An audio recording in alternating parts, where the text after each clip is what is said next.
Hello, everyone. Pela, the former Labour Party gubernatorial candidate in Delta State, has come out with a statement on following the interview that was done by Kenneth Okonkwo, and I'm gonna read out that statement. And as I read it along, just maybe put in my own take and just look at the statement that he has made.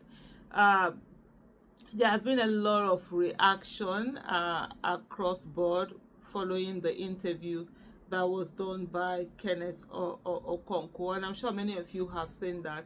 I did a video, I think that was yesterday, and I took on an opinion piece that was written on Opinion Nigeria by Jeff Okoroafo, where he from his own perspective took on the interview, and some of the things that Jeff Okoroafo alluded to in that interview was that for him this was not the first time that Kenneth Okonkwo was doing such interview, that it's been his own reaction to that, his piece to that video that he did, and the eventual piece that he wrote was from the numerous other interviews and statements that had been attributed to Kenneth Okonkwo, or has been made by Kenneth Okonkwo himself.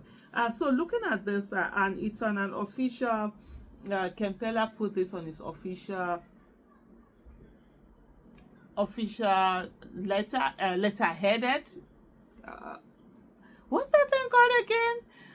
Because most times now, you don't see paper anymore, so like paper is ringing somehow in my head. But anyway, it says statement on Kenneth Okonkwo's claim and the integrity of the obedient movement. By the way, just to say, if you did not see earlier today, there was quarrel that broke out, fighting. What am I calling it? Quarrel? Fighting, physical fist fighting. Boof, boof, boof. Agbada, they hit Agbada. Cap is hitting cap. That happened during the Northeast meeting. That APC Northeast meeting. You saw the bas, I even had to do a vevekuve. I'm a born it. And what was that? And that was the APC having their own fight. I mean, nobody is calling out Tinubu and telling Tinubu that, oh, he's not fit to be where he is.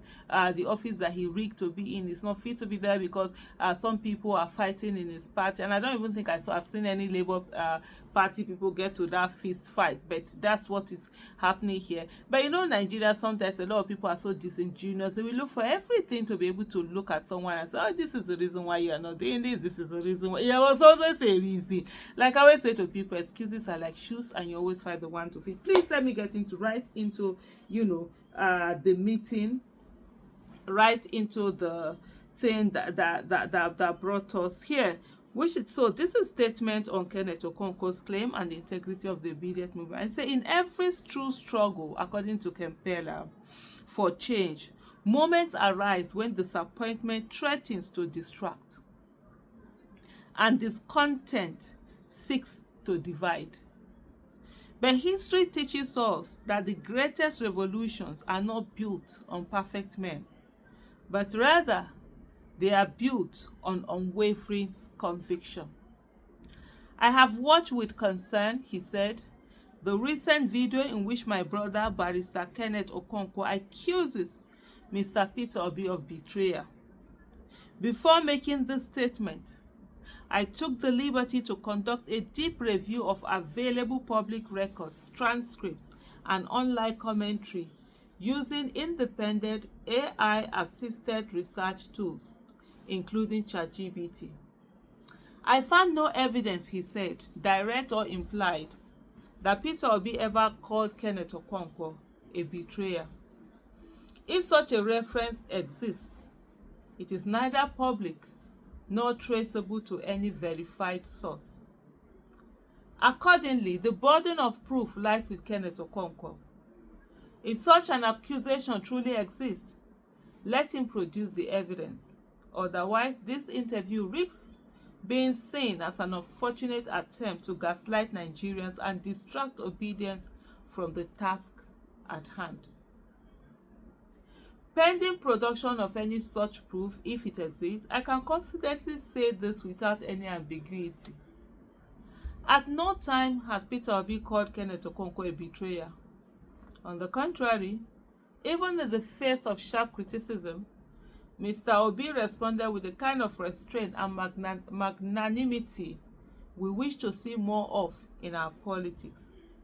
He publicly affirmed Kenneth as a beloved brother and trusted ally, and cautioned against any personal attacks. Okay, I think I haven't forgotten that one. I think that was the first time there was ever anything where Mr. Kenneth Okonkwo had publicly, said certain things about Mr. Peter Obi, and people were going after him. I've forgotten that. That is not betrayal. That is leadership, says Pela. To suggest otherwise is not just a misrepresentation of facts. It risks undermining a movement bigger than any one of us. This is not about Peter Obi the man. This is about the hope he represents, the courage he inspires, and the hunger for good governance he helped awaken in millions of Nigerians. What is clear, however, is that Mr. Kenneth Okonkwo has, in both tone and posture, departed from the ideas of collective purpose, self-restraint, and values-based communication that defined the Obedient movement and the Labour Party campaign of 2023. Whether or not one agrees with the choices he had made since then, we must remind ourselves of the larger truth. Our movement has never been about perfection, but about direction. It is about character, consistency, and courage to do what is right, not convenient, and not what is convenient. Pela continued by saying, Peter Obi is not perfect, no one is, but he remains by far the most credible national figure of conscience, competence, and commitment that Nigeria has seen in a generation, and consequently the closest we have ever come in our democratic journey to building a country rooted in character, competence, capacity, and conscience. His failings, like all of ours, are human, but his examples, message, and sacrifice remains a rallying point for millions. To those of us who stood in the sun and rain, Mr. Pela said, defending our votes and our voice, let us not be shaken by the politics of bitterness or ego. We did not join this movement because it was easy. We joined because it was right. We must not allow distractions, bitterness, or a revisionist narratives break our resolve. The 2023 elections were a watershed, but the 2027 contest and the work before us demand maturity, focus, and unity. We are not followers of men. We are followers of a mission, and that mission remains unchanged. To rescue Nigeria from the grip of impunity and to birth a nation where truth, transparency, and transformation reign.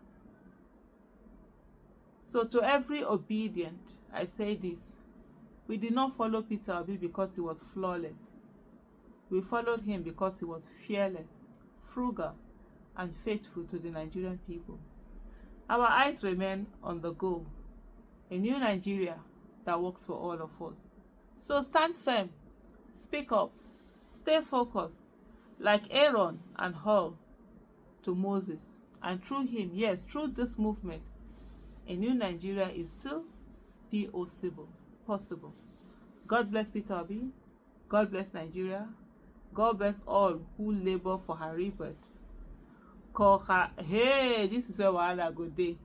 Koharibe Pela, 14 June 2025, and he wrote, a better Delta is possible.